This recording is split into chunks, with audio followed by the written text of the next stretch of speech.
Bangladesh police হেডকোয়ার্টারের তথ্য অনুযায়ী গত মে থেকে জুলাই পর্যন্ত এই ৩ মাসেই সারা দেশে ৯৩৪টি খুনের ঘটনায় মামলা হয়েছে। অর্থাৎ প্রতি মাসে গড়ে ৩০০-র বেশি খুনের ঘটনায় মামলা হয়েছে। সেই হিসেবে দৈনিক খুনের ঘটনা ঘটেছে ১০টিরও বেশি।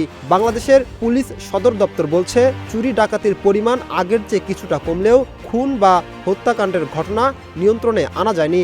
বাংলাদেশ আইন ও সালিশ কেন্দ্রের তথ্যমতে বছরের প্রথম ৭ মাসে মব সহিংসতায় মারা গেছে ১৩৪ জন।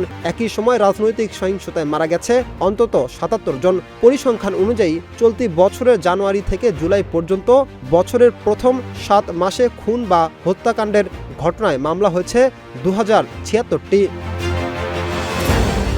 গত ফেব্রুয়ারিতে বর্তমান সরকার দায়িত্ব নেওয়ার পর দেশের বিভিন্ন স্থানে বিএনপি জামায়াত কার্যক্রম নিষিদ্ধ আওয়ামী লীগ ও এনসিপির নেতাকর্মীদের মধ্যে সংঘাত সহিংসতার ঘটনা ঘটেছে।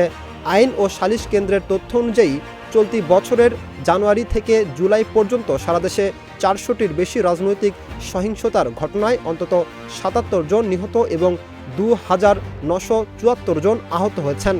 নিহতদের মধ্যে বিএনপি আওয়ামী লীগ সংঘাতে ৪ জন, জামায়াত বিএনপি সংঘাতে ৯ জন এবং বিএনপির অভ্যন্তরীণ কোন্দলে প্রাণ হারিয়েছেন ১৬ জন। অপরাধ বিশ্লেষকরা মনে করেন ২০২৪ সালের ৫ই আগস্ট রাজনৈতিক পট পরিবর্তনের পর এখনও আইনশৃঙ্খলা রক্ষাকারী বাহিনী আর আগের মতো ঘুরে দাঁড়াতে পারেনি। এই সুযোগে খুন, সহিংসতা ও নানা অপরাধ কর্মকাণ্ড বাড়ছে।